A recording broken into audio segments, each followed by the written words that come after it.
mountain in the Peruvian Andes. It's real PowerPoint energies are incredibly strong today, and I'm feeling guided to do more like ad hoc live streams. So I'm going to talk about. Hey guys, welcome. A couple of people online already. It's random time on a Monday morning. So I'm going to talk about the synchronicity surrounding extraterrestrial contact. So it's kind of mind-blowing. So the idea of synchronicity is the idea of like coincidences that you don't really see coming, like things that like kind of like magic, kind of like magical experiences. So kind of the classic story of like you're interested in a certain topic and a book will just fall off a shelf at the right time. You'll find the right book, or you're thinking about a person and then they'll phone you. It's the idea that reality is connected on a much deeper level than we see. The idea that we are ultimately non-physical, like infinite consciousness, and like we're actually creating our reality within our consciousness. It's like an illusion, like a dream. And so the idea that like reality is like nothing like we really think it is, like we've been taught to believe it is at school or whatever, that we're actually creating our reality within our consciousness. And the more we can align with our highest excitement, our highest passion, our calling, our mission, we're actually raising our frequency, and synchronicity accelerates, synchronicity increases. We have much more experiences of kind of magic, of kind of miracles happening within our consciousness. And so when we have extraterrestrial contact, in my own extraterrestrial contact experiences, I've experienced like crazy levels of synchronicity where just like kind of miracle after miracle after miracle seems to happen in my reality. And so one example of this, as we've just got 3 callers online, and 3 is the number, a kind of like not quite, this wasn't quite mind-blowing, but I'll get to the mind-blowing experience on it was my first real awakening and contact experience in 2009. But not just another example of this was around 5 years ago, something like this. I bumped into a friend 3 times in one day. One time in the village where I lived, at midday in the city. I went to pay some money in the bank in midday in the city. Then I saw him again in the like late afternoon, in the early evening. Hey, welcome. I can't quite see you are Galaxy. Welcome. Hi family. Hey everyone. Getting a few people online. Great to see you all, guys. So yeah, so I bumped into this friend 3 times in one day, and I'd been kind of like, we'd been a kind of like, I felt a resonance to connect with him, and I knew like seeing someone 3 times in one day, it was a sign. So I said to him, do you want to go hang out a bit later? So we we went out into nature, and anyway, we ended up seeing this UFO together, and he doesn't even really believe in it, but he knows he sees something because it was a really cool experience. But the experience I'd like to talk about more is something I was chatting with a friend yesterday about this experience I had, my contact and awakening experience in 2009. I've talked about quite a bit before, but I've never really talked about the experiences leading up to this and how it occurred, I don't think. And the really amazing synchronicity that occurred during this contact experience. So what happened was, it was my 33rd birthday, and this number 3 comes up a lot. Perhaps I'll talk about this a bit more, the number synchronicity of the 33. And also, if you're interested in synchronicity, like a part of like when we initially begin to get the synchronistic experiences, we'll often see like 1111 on the clock, or we'll see the numbers 111, 222, 333 a lot, or 444, or like we'll see like aligned numbers a lot, and we'll see them repeatedly. And this is often how synchronicity begins to be experienced for people. And so it was my 33rd birthday, and I wanted to go fishing for my 30th. This didn't happen. It's not a fishing story, guys, don't worry. This turned into something really epic and amazing. So I wanted to go fishing for my 33rd birthday, but like all my friends, I was phoning them up and say, hey guys, it's my birthday tomorrow, do you want to come fishing? And I was expecting them to say, yeah, cool, that'd be awesome. And they were all like, no, sorry man, I'm busy. And I'm like, oh well, like, you like, whatever, dudes. And like, no one wanted to come out and celebrate my birthday with me, and I was kind of like miffed. And then I was like, oh well, this, I'm going to go fishing on my own. So I decided to go sea fishing on my own, which I hadn't done much, but I'd recently bought a bit of sea fishing gear. And anyway, so I got all dressed up in my fishing gear. I got my fishing gear in the car and began to drive out to the coast about 40 miles away. And about like 5-6 miles into the journey, I suddenly like got this excitement to do something completely different. Like I decided I was going to scrap the fishing thing and I was going to go to Amsterdam on my own and smoke some weed. So no harm in saying that because it's completely legal in Amsterdam. I wasn't breaking any laws. So I turned the car around from this fishing. It was like an overwhelming excitement. I'd been following Bashar for like about a year and not really acting on my highest excitement, but I just got this huge excitement to go to Amsterdam and get blasted out my mind on marijuana. Because I used to smoke it, but I had like a year off it, but suddenly it felt really exciting. So I turned the car around and drove back to my parents' house, grabbed my passport, went back to the car and drove to the ferry port in Hull, still wearing my fishing clothes. I was just this excited. I just didn't care about anything. I was just like, all of a sudden I knew that I was creating my own reality. Something shifted in me. I let go of all my old beliefs. I somehow just knew all my old beliefs like disappeared, and I just knew that I created my own reality. I knew synchronicity was real. I knew even though I only had like about 220 British pounds to my name, that it would all work out because my higher self was looking after me. And so I grabbed my passport, still wearing my fishing clothes, still with my fishing gear in the car. I drove directly to Hull ferry port, about 50 miles away from my parents' house where I was living at the time. And this is where the mind-blowing synchronicity started to happen. I started to notice that all the traffic lights on the way, and I don't know how many traffic lights I went through, maybe 10, something like this, maybe 3, 4 in Lincoln, and like a few more on the way, and then like 5, 6, 7 on the way to the whole city. They all turned green just as I was approaching. And any of you that like drive in the city regularly, like how often is it that you get through a traffic light and all the traffic lights are green and you never have to stop? You know, it never happens, does it? It's like normally they're all red, especially if you're in a rush. And this is kind of like negative synchronicity because you're panicking that you're not getting somewhere, so all the lights turn red. But it wasn't just that all the traffic lights were red. It was that they were turning red. It wasn't just that they were all green. It's that they were turning green just as I approached them. So this is where the synchronicity was starting, and where it's a great example of how when you're truly following your highest excitement, like synchronicity can go off the charts. And also because it was connected to my ET contact experience, which was destined to happen 3 days after my 33rd birthday, just to connect with the threes again. So I was driving up to the traffic lights in my car on the way to the ferry port, following my highest excitement to get smashed on weed in Amsterdam, which is completely legal. Or it's decriminalized, but it's I don't know, it's weird laws. But you can smoke in the coffee shops there. And so just as I approached every traffic light, it would go red, amber, green. It wasn't just that they were all green, it was the same timing with every one. It was I'd be driving towards it and I'd see in the distance that the traffic light was red. And just as I was approaching it, it would go red, amber, green, and I'd drive straight through. And this went on like in the next traffic light, red, amber, green, and I just cruised through them all. And like after the 4 or 5 times, I was like, whoa, this is weird. And by the time I got to Hull, and it continued to happen, like every traffic light, as I remember it, as I came to, was like red, amber, green. And by this time I was like, whoa, something's going on here. This is weird. This is spooky. And I remember getting to the Humber Bridge, as it's known, like a bridge over the Humber estuary where the river meets I think it's the Trent River, I'm not sure, where the river. Hey, good day, guys. Good day, Farzad. Good day, Grandmaster. Welcome, everyone. So going to start doing more live streams like this, so stay tuned for more. And so I'm driving over like this huge estuary, you know, where the river branches out into the sea, and you got like a really wide sea, and we've got what's known as the Humber Bridge. And as I'm driving over the Humber Bridge, I noticed that it's dead still, dead calm. Like when do you ever know it's sea? Like how rare is it that the sea is dead calm? I mean, it was estuary, but like normally there's waves on it, but this time it was like dead still.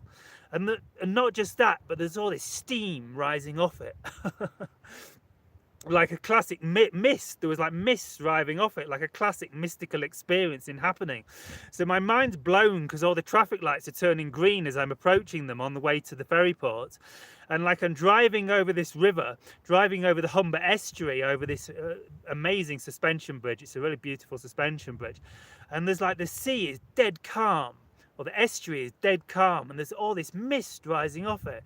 And by now I'm like, whoa, what is going on here? This is weird.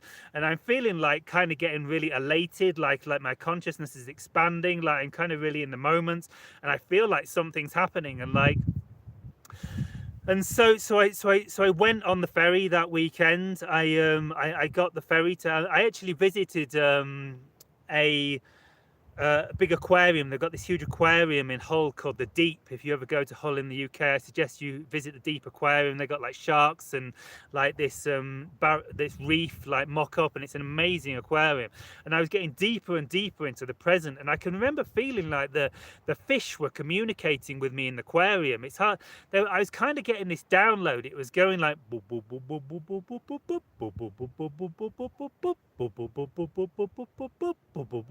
I could hear it inside my head, and I felt it was like the collective mind of the fish, of the beings in the aquarium, the sharks and the fish communicating to me. I was just tapping into their collective consciousness, their I don't know how to explain it, but a deeper level of their consciousness.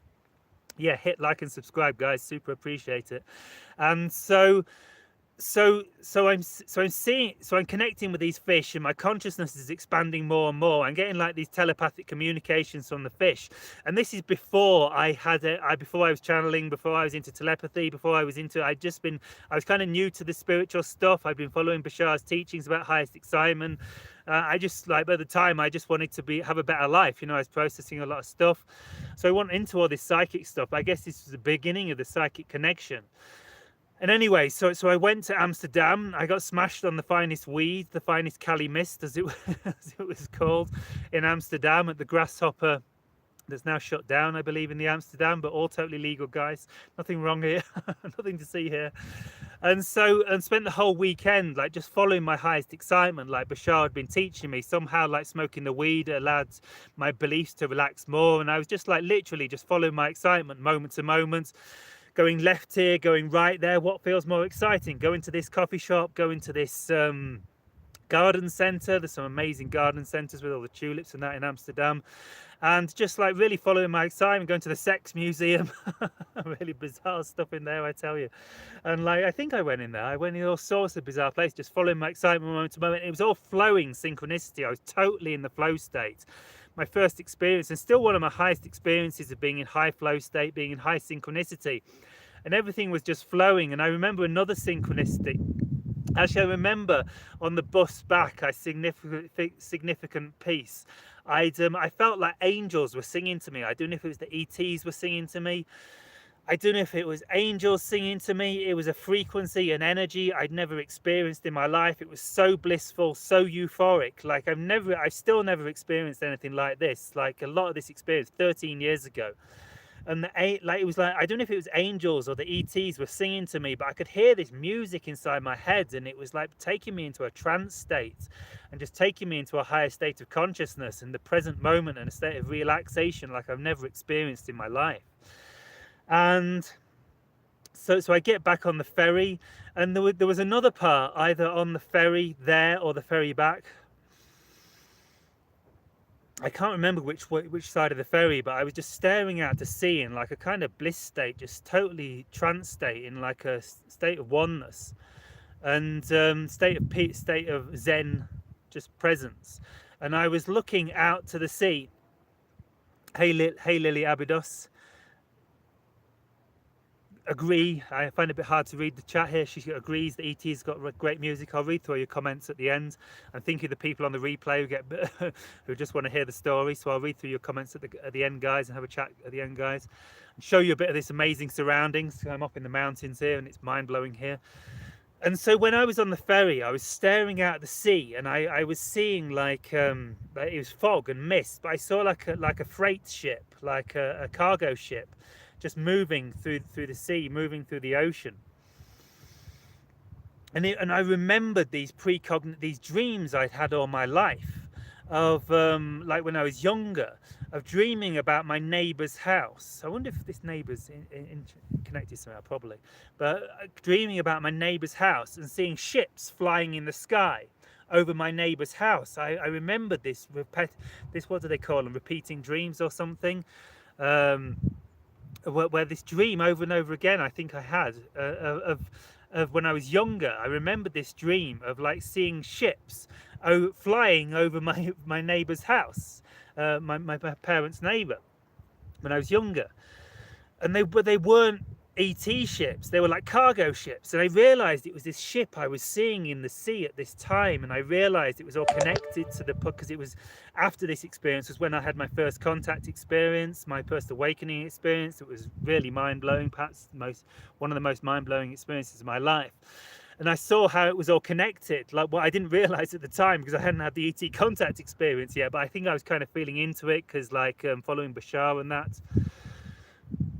And I remember, I was seeing this vision. I had these precognitive dreams as a child, as this moment where I was on the ship, like having this spiritual awakening experience. It had already begun at this time, and seeing like the cargo ships in the sea moving through the mist. I realized that it was all connected to the ET thing, and so that's another kind of, I guess we call that a synchronicity. And then a funny synchronicity on the way back, I was running out of money. So my frequencies are going so high up here.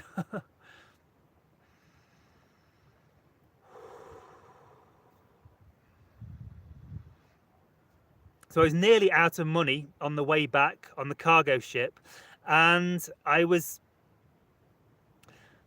so I saved like a couple of British pounds that would get me a couple of sausage rolls, the last of my money, to get a tiny bit of food, some cheap sausage rolls, just so I've got food for the journey back. And I had about another £8 or something, and I put it on the roulette table in the casino on the ship, and won, and I hit. I split it into like 4 bets or something, put it on the same number every time. I wonder if I put it on 33. I'm not sure what number I chose, but I hit on the roulette table and was able to eat in the posh restaurant that night, in the all-you-can-eat buffet in the posh restaurant. And I see now, and I got in there like 25 minutes before it closed. And I now understand, and so I ate like as much as I can. You can imagine that if any of you smoke weed, you know you get the munchies. So I accidentally got loads of chicken. I was vegetarian at the time, but I was still eating fish, and I thought I was getting fish fillets. So I got like 4 fish fillets and the all-you-can-eat buffet. And but I got chicken by mistake, and like so I think this is all synchronized because I needed like lots of calories for the experience. So this was the Sunday night, and I had my contact and awakening experience in the forest on the Monday morning, and it was like the ETs were giving me 25 minutes in the all-you-can-eat buffet, like top-class buffet restaurant, to eat like this fine food. And like I had loads of dessert as well, and just like basically as much as I could in the 25 minutes before the restaurant closed. And I see like synchronistic was the perfect amount of calories for carrying me through the next day. So I got back to the UK on Monday morning. I was going to go to my job as a gardener. Like I slept fairly well, and I was just going to go back to work as normal, and straight to work I was planning on going. But I got back to the UK, and I thought I'm going to follow my highest excitement one more time. Screw work. I shouldn't be swearing. It sometimes downrates these videos, I'm not sure. And my excitement was to go to the forest, to go to the woods. And when I got to the forest, I had a bit of weed in my car, and like it was the first time I'd smoked in ages, but my friend had given me some, like connected for my birthday kind of. And so I got to the forest and I smoked this bit of weed, and when I smoked it, I like smoked too much, and I felt like I had this big expansion experience of like when my consciousness expanded radically. And I felt like I was infinite consciousness, but trapped in a physical body, and it was unbearable. It wasn't pleasant. It was like I smoked too much weed, and it caused some expansion of consciousness in me. and I felt like I was infinite consciousness trapped in a physical body, and it was like unbearable. It was like really bad suffering. I was really freaking out. It was like really not pleasant at all. It was like kind of unbearable suffering. But then something inside me said, believe you are infinite consciousness. Know you are infinite consciousness. And then like kind of the suffering, and like I kind of had no option. Something inside me just accepted that I was infinite consciousness. And as soon as I accepted I was infinite consciousness, the unbearable suffering went to like unimaginable bliss and ecstasy. and so in every stop, and I went into the forest, I was kind of felt like I was getting guided through the forest, and every step I took through the forest felt like I was getting higher and higher. My frequency was going higher and higher, more into more bliss. And I remember having this feeling like just kind of this knowing about the teachings I've been following by Bashar, and going into such high frequency. I had this thought, maybe I'm here to meet my soulmate today. Monday morning, deep in the forest, there was virtually no one there apart from the odd dog walker. Crazy feeling, but I knew like synchronicity, like magic and miracles can occur. But then I had this other thought. I said, no, I'm not here to meet my soulmate. I'm here to meet the ETs. And this is when I went on to have some mind-blowing experience. It was like I didn't remember meeting the ETs. Like I think it was the same kind of missing time experience I had again in 2018. I remembered I recalled the missing time experience where the fighter jets were flying around my head, and all of a sudden I'm in a different part of the forest. And then I remember being on the Yahyel Tarhinio's ship. A week or two later, remember meeting lots of beings, including the 2-foot tall ladybird being, the red beetle with the black things sat upright on the back of a counter on Tarhinio's, I believe it was, ship, and meeting a Mayan being with a bubble helmet. But this was 2018. In 2009, I didn't remember the experience at all, but I had this huge awakening experience, and like my consciousness went off the charts. And somehow after that experience, I knew that ETs were real.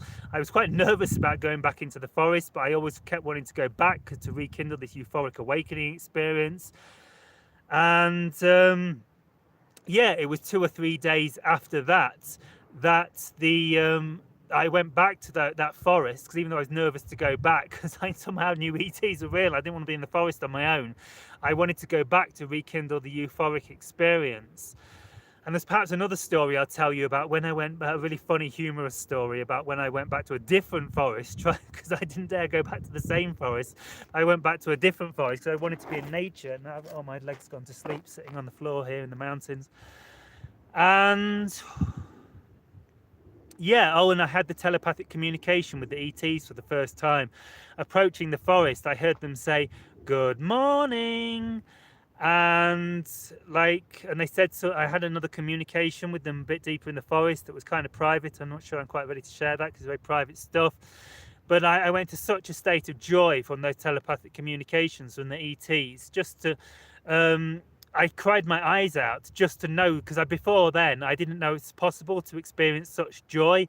I actually experienced more joy in the contact experience, in the experience 2 days earlier, but that was so kind of out there and off the charts I couldn't really integrate it. But this experience was a bit more able, I was more conscious, it was more able for me to integrate.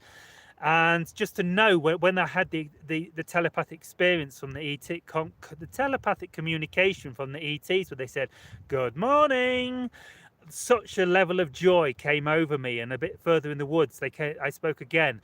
I just cried my eyes out, tears of joy, just knowing that it was actually possible to experience such levels of joy, and that not only I could experience such levels of joy, that meant humanity could experience such levels of joy. My family could experience such levels of joy, because I've been experiencing anxiety and depression up to that moment. And to go from that anxiety and depression to ecstatic joy, it was like I just cried my eyes out because it was so ecstatically blissful. And so if I can walk with my dead leg, I will just show you guys some of the view around here and see if I can find a bit of a shady part. So yeah, so thanks for experiencing this. And I get this a lot around the ET contact. It's like, I think because you're matching the frequency of them and they kind of exist on pure synchronicity and they're like just flowing in this kind of synchronicity state, well, probably much more than that all the time. It's why we connect in with the heightened synchronicity when we have contact experiences. There's other times when it's occurred. I've talked about it in some of my recent contact experience, well, more just sightings. And so I don't know how much you can see this, guys, but there's the snow-capped mountain.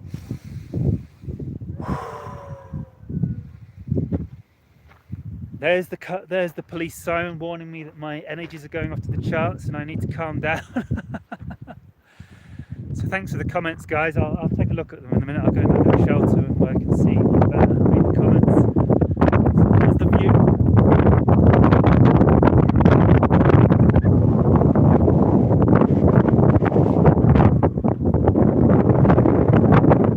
Oh, there, incidentally, if any of you know Brian Forrester, he talks a lot about how he believes a lot of these temples and sites are like megalithic, like ancient, and he thinks ETs likely built them because they're way too advanced. And so up there is the quarry site. He released a video. I'll put a link to his channel in here if I remember. Brian Forrester. He released a video about this site just up there the other day,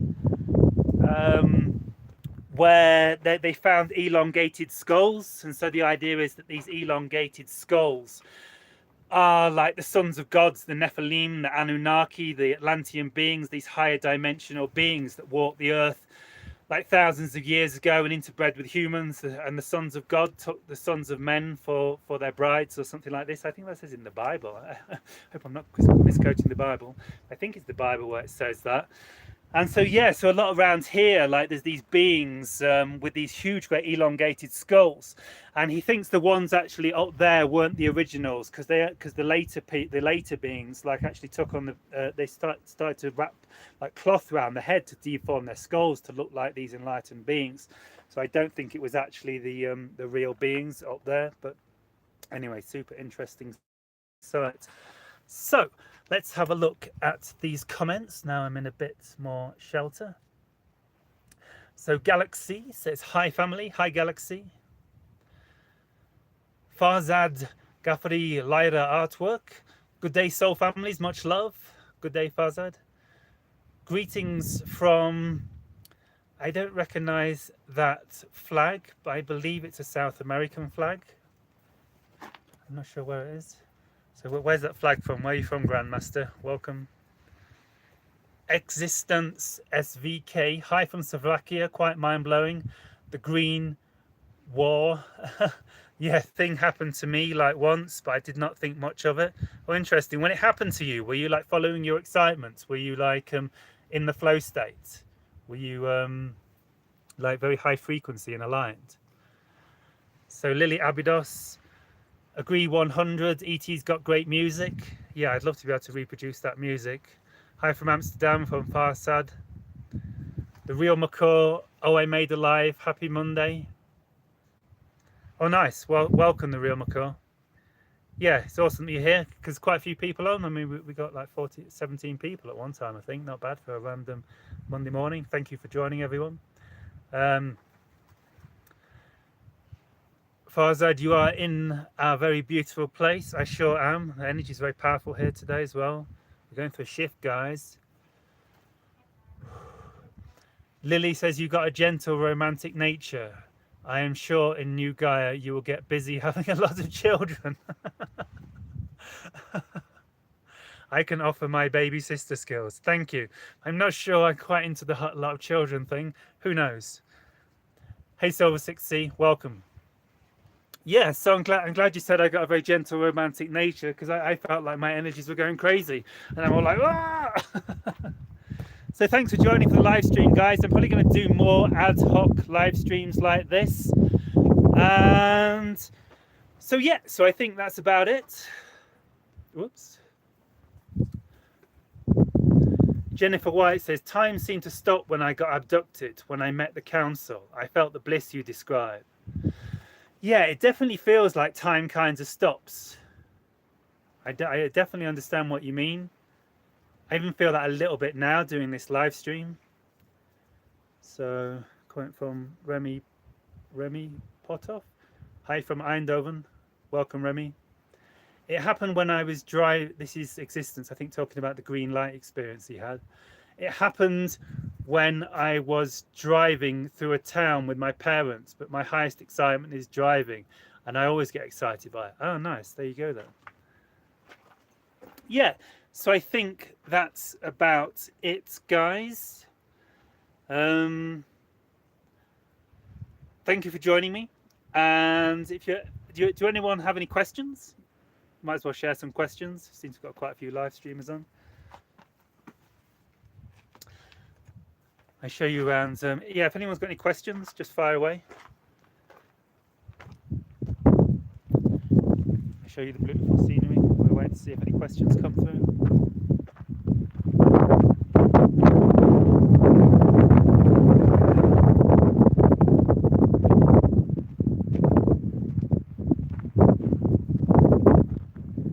This mountain up here, the big bit, apparently that is made of solid granite, and that's what they use to make a lot of the temple down there. I believe, incidentally, I believe how they built these temples was they're actually able to, the way they got such laser-like cuts, which I've talked about before, they're actually able to dematerialize half the rock and like get this perfect, and then levitate them into place. So, question from Farzad. Yes, when will the world know that we are not alone in the universe? Well, that's a kind of question for the Yahyel when I'm channeling more. So it might be good to tune in on Saturday or even Wednesday. I might do a live stream on Wednesday, do some channeling, and ask them. But I don't know. Like there's the potential for open contact. So Bashar calls this open contact when like the majority of our citizens, perhaps not everyone, because like some people in the jungle and that have contact with society, but when will the majority of the world know, and when will the world's governments like openly admit that we're being what's the truth, that we're being followed by that we're being followed kind of, that we're being visited by extraterrestrials? I guess it's I mean, Bashar talks about this as a potential window in 2023, doesn't he? Like, so like you know from this, if you watch this whole video, I'm a big Bashar follower. It's how it all started for me. And Bashar says 2023 is a window for open extraterrestrial contact. And the way that energies are shifting so much at present, it makes me think this could happen. Just check how much battery I've got. 13%. Very good. So yeah, so the way like the frequency, like everything seems different up here today. So like when I've come up here before, guys, and like the energy is different here today. I don't know how much you can see that because down in the valley, everything just looks different today. Like a lot more higher frequency. It was a lot more kind of dreamy and heavy every time I came up here until today. It seems like we've gone through a huge shift through the equinox, as we went through the September equinox on the 22nd or 23rd, was it 22nd, I think, of September. It seems like we went through a huge shift of consciousness, and frequencies are really rising. Like a lot of you in the live streams, you've been saying you've been having a lot of like energetic experiences. I've talked to quite a few people, like people having a lot more like multi-dimensional, like astral travel experiences, like connecting with the ETs in much deeper, more powerful ways. People like feeling a lot higher frequency, a lot better, having a lot more like there's a lot more multi-dimensional energy, but it also feels quite kind of grounded and high frequency. So I just kind of feel like yeah, open contacts, like the world could officially know next year. It could happen. Like I think we need to make it happen, guys. We need to all tune in to our highest excitements, our highest path, and like follow our highest excitement, which will help us align to these higher dimensional realities. And yeah, like the more we follow our highest excitement, the more we talk about this, if we're inspired to do it, like share this message, the more we're giving out vibrations to the universe that we want open contact to happen. and the more likely it is to happen. So yeah, I do feel like it's definitely going to happen within like what I call the next 12-year cycle. So coming up to by 2035, 2036, I think it's definitely going to have happened at the latest. But there's the potential for it to happen next year. But I think we like need to like make it happen next year, guys. I think if we miss this window, like we might have to go through another cycle, like up to, because things seem cyclical, and like the way collective consciousness is, we're going through COVID and people wanting to see like the world change, and people going through such radical spiritual expansions at the minute. I think like if we don't make this cycle, we might have to go another 12, 13 years. So we need to make it happen this time, guys. And the way we do that is by aligning to our highest timeline, by following our highest excitement moment to moment to the best of our ability, by following our passion, by following our calling, by working on our shadow side to transform our fears, to transform our negative beliefs, and to realign ourselves with our higher self and our calling. So by tuning into your highest excitement and doing the best you can to like not succumb to fear, and to just really trust that your reality will support you in the same way it did me, with lots of synchronicities happening and like green lights, and even winning on the roulette table to like get me a nice meal. Like this is the kind of synchronicity and alignment we can live in all the time, guys. So really trusting in the universe and trusting in life to support us, to support us through synchronicity in this way, in our highest excitement, and everything will come to us that we need, if we trust it will do so, will allow us to shift into a higher timeline where open contact happens next year. And how epic will that be, guys? Let's make this happen. So how did I end up in Peru? Well, I initially came out here to meet a friend. I was kind of like, it was 3 years ago, around 3 years ago now, it must have been around this time, I realized that I couldn't do my gardening job anymore. I was working as a professional gardener. I had a gardening business, and I do still love gardening. You know, I'm definitely going to do some gardening when I get back to the UK. Will I do it professionally as a business? I don't know. Might be just growing a few hanging baskets and just selling them just for fun. But I love gardening, but I realized it wasn't my calling. It wasn't my highest excitement anymore. It wasn't my path. And so I just quit. And I didn't know where my income was coming from. I was living in like a mobile home, a caravan, as we call it in the UK, like a trailer. Do you call them like trailer parks in the US? Like at the time, out in nature, where I'd had a lot of contact experiences. It was a really cool area to live. But it kind of wasn't my highest excitement to be living there, and it wasn't my highest excitement to be gardening anymore. So I just quit gardening and decided I was just going to trust the universe, trust what I was channeling, follow my highest excitement, and trust reality to support me. And so money ran out. So I had to leave the trailer park, the caravan site that I was living on. And a friend offered to put me up, so I went to live with her for a month or so. Around about this time, I'd been connecting with a friend who was already staying in Peru a lot, and I arranged to go out and meet her. And she helped me out with some of the airline fare, and I saved up about 700 British pounds through selling some stuff from my gardening business, and got on the flight to Peru and trusted my highest excitement to support me. And it supported me ever since. Like, even coming here with so much little money, I wasn't really channeling at the time. I'd had a break from channeling, but I had like 1 or 2 clients, and I managed to like yeah, and that's how I ended up in Peru, and I am still here. And I understand now that this is how I was where I meant to be, to go through a big transformation of consciousness that continues to this day.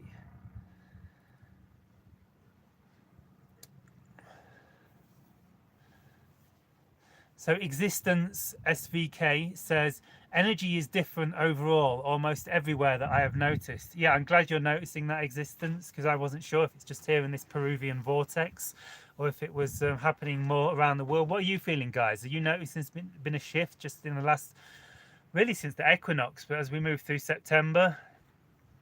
Yeah, I notice it everywhere. Like it's been a real big shift, probably the biggest shift I've ever known. So Lily Abydos says, do you have any connection to Egypt and to what Egyptian god in particular?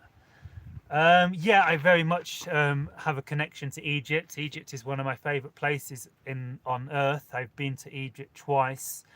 I've done the pyramids. I spent a lot of time in Luxor. I watched a documentary, incidentally, called Magical Egypt by I can't remember his name now. He passed away a few years ago. But John Anthony West. Magical Egypt by John Anthony West. If you've got an interest in ancient Egypt, I definitely check out his Magical Egypt series. It's on YouTube. At least the first 2 episodes are on YouTube. He talks about the same sort of stuff I talk about here, about how there seems to be like a wisdom and a sacred knowledge that got passed down from Atlantis into the Egyptian people, and that's where they got all this sacred magic and sacred knowledge from. And he's also done a documentary called Mystery of the Sphinx, I think, where they talk about how there appears to be water weathering on the Sphinx from heavy rain, and it hasn't been heavy rain in the Giza Plateau for like over 10,000 years or stuff. So the Sphinx must be much older than they officially admit. And so, yeah, I got a huge interest in ancient Egypt. I guess I got an interest in some of the gods that resonate are Ra, of course. If you go through my Facebook feed, there's a live thing I did about Ra, and I went on Ra's ship after going through the British Museum in London. Has a great selection of Egyptian statues and stuff. And after spending some time in the Egyptian Museum and spending some time around the Ra statue, it was actually a few days later when I got back to my caravan in the UK that I just talked about. I actually believe I went on Ra's ship. I fairly certain I did go on Ra's ship. I saw some lights in the sky that day, like this greeny blue streak of lights. And this was like the day after I got back from like spending time around Ra's statue in the museum and saying some chants about Ra. And that night I woke up after seeing this blue-green streak of light in the sky. And I woke up like bolt upright in bed, and I could feel like Ra's ship like beaming like downloads into my consciousness. Like I could see symbols and stuff, like this ray of light coming into my brain. This was what, with loads of symbols and like light language, I guess we could call it, like downloading stuff into my consciousness. And I sat bolt upright, and my thought was, Ra's here, Ra's here, Ra's here, Ra's here. And then I had this strange thought, which sometimes comes up around contact experience. I had this the other day, actually, because I had a contact experience the other day that I talked about in my Pleiadian channeling live stream from Wednesday, where I had this thought after all this. Oh, I'm just going to go back to sleep. It's perfectly normal to go back to sleep. I only see the ships when they want me to see them anyway, so there's no point in me looking out the window. And so I went back to sleep. And then I think the next day I began to remember going on Ra's ship and being in like this kind of flying saucer shaped ship, and there was this big cylinder, like an aquarium cylinder in the middle of the thing with a big head, like a decapitated head, which was kind of attached to things in this liquid, this bubbling liquid, and that was Ra. That was how Ra had chosen to take on consciousness, because Ra is non-physical and he can take on any form he wants, I understand. And there were all like these TV monitors, TV screens around the ship with stuff I don't really remember on. So yeah, so I have a strong connection with Ra. I think Bastet comes to mind, Osiris, Isis. I've channeled Isis a few times. Really all of them. Like, I'm fascinated by the whole Egyptian thing. It's super interesting.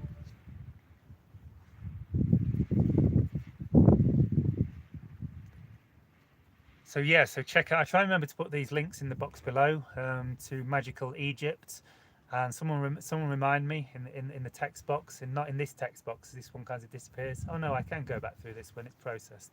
So I need to put links to Magical Egypt series, Mystery of the Sphinx, John Anthony West and Brian Forrester. All very connected because they talk about the same stuff, how they believe that there's kind of beings from Atlantis, the Nephilim, the Anunnaki, the sons of gods, whatever we call it, There's another great book called, yeah, if you're interested in Egypt, I'll put this in the links as well. It's a great book called Initiation by Elizabeth Heitch, and she remembers going through the initiation process of ancient Egypt. And she was actually one of these large skull beings. These, and of course, Nefertiti. Like, I stayed at the Nefertiti Hotel when I was in Luxor, inspired by John Anthony West's teachings about Luxor. And the Hotel Nefertiti where I stayed, she's got this huge, great, like, you know, they've got these tall hats. That's actually because they've had big, tall heads. And I believe Nefertiti was married to Akhenaten. And Akhenaten, if you look up a statue of Akhenaten, another thing I need to link to, Akhenaten looked like an extraterrestrial completely. Like, he just doesn't look. He looks very, very bizarre. Statues of Akhenaten and the child, I think the son of Akhenaten and Nefertiti. There's a statue of him in the Cairo Museum, I believe, where he's got no hat on. You can see he's got this elongated skull. So yeah.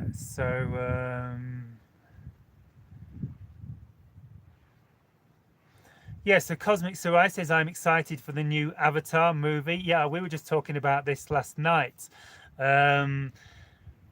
So that's another synchronicity connected to this story, actually. So all this synchronicity with the threes, and so I had the contact experience 3 days after, on my third day of my 33rd birthday celebration, you could say, on the Monday morning. I had the contact experience, and I later discovered that birthday, when this happened, the whole story that I've been talking about in this video, this 33rd birthday, I discovered that this 33rd birthday, 18th of September 2009, was exactly 3 years, 3 months, and 3 days before December 21st, 2012, which was the famous date that Bashar talks about as the shift point, where we go through the cycle, kind of the cycle, talking about Atlantis, because Atlantis was the height of the cycle, something like 12,600 years ago, and December the 21st, 2012 was the bottom of the cycle. And then they're heading into a new cycle, so we're now on an upward swing into a new upward cycle or spiral. And so December the 21st, 2012 was the date that Bashar said when we went from an overall negatively oriented civilization to an overall positively oriented civilization. And December the 2012 was the bottom point. So we're in a cyclical circle. And the top of the point was Atlantis 12,600 years ago, where the beings with the elongated skulls from this site up here, and from the temple down here, and from Peru, and also from Egypt, from Nefertiti, Akhenaten, from the height of Atlantis, these beings, December the 21st, 2012 was the bottom of the cycle, and then we're now actually gone into a point where we're overall positively oriented on Earth, whereas before December the 21st, 2012, the famous Mayan calendar date, which they made the movie about, called 2012, I think, where everything was destroyed because people thought it was going to be the end of the world, but it wasn't. It was the end of the old world and the birthing of the new world. The famous date, the fabled dates, was December the 21st, 2012. And so that was, I discovered that this time when I had all this experience that this video has been about, the beginning of the video, about my synchronicities, more synchronicities. Thanks for asking these questions. It's because I said I wanted to. So synchronicity, you've asked the questions for me to expand on synchronicity more. Thank you very much for your synchronicity. So December the 21st, 2012 was exactly three years, 3 months, and 3 days after September the 18th, 2009, which was my 33rd birthday. And on the third day of that 33rd birthday celebration, I had the contact experience. And I also, so after this, I watched the first Avatar movie, which blew my mind because my frequency went through the roof, because I felt like it was about me. Have you ever had these experiences where something major happens in reality, and you kind of know that, like, your whole reality is about you? Like, not wanting to sound egotistical, but everyone's reality is about them, because this is your reality and you're creating your own reality, and everything you experience in your reality is because you've shifted to that parallel version of reality.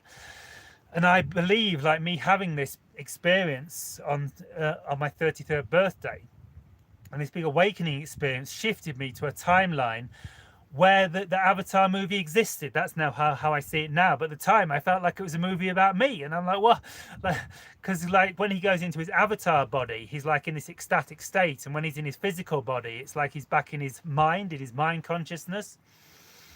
And I was like that for months after this experience. Every time I went back to the forest, I'd go into like my avatar body, my higher self, and be like in ecstatic bliss. And every time I went back to work, like I'd be like getting depressed and like so I was like the guy from Avatar, like he's in his avatar body, he's in heaven, and then he's back in his wheelchair with the military base, and he's super depressed. So, and of course, you know, James Cameron. Must have known this, like on somebody, he must have had these experiences himself. And yeah, and so another synchronicity with the threes, I discovered that the first Avatar movie actually came out on December the 18th 2009. So it was exactly 3 months after my 33rd birthday. So there's even synchronicity with the Avatar movie. So thanks for your synchronicity bringing up the Avatar movie. So there's lots of synchronicity going on in this call, guys. We're definitely shifting into a new reality. So yeah, and I'm super excited for the Avatar movie as well, because it feels like 13 years on. And of course, Bashar talks about 13 being the number of transformation. It's now 13 years on since that experience in 2009. We've just gone through September, and I've been through a huge shift this September personally, and it feels like we've gone through a huge shift collectively. And so I'm looking forward to seeing the Avatar movie, and it seems to be reflecting back a huge consciousness for me again. So yeah, and every time I actually watch the Avatar trailer, I have a huge heart opening. Doesn't it look really cool where you see him skipping above those things, and like the music? How does the music go? It goes like, oh, ah, oh, ah. I have a huge heart opening when I watch that trailer. I haven't watched it for a while. It takes me into like my higher self. So yeah, it feels like there's more synchronicity and more expansion happening with the Avatar movie.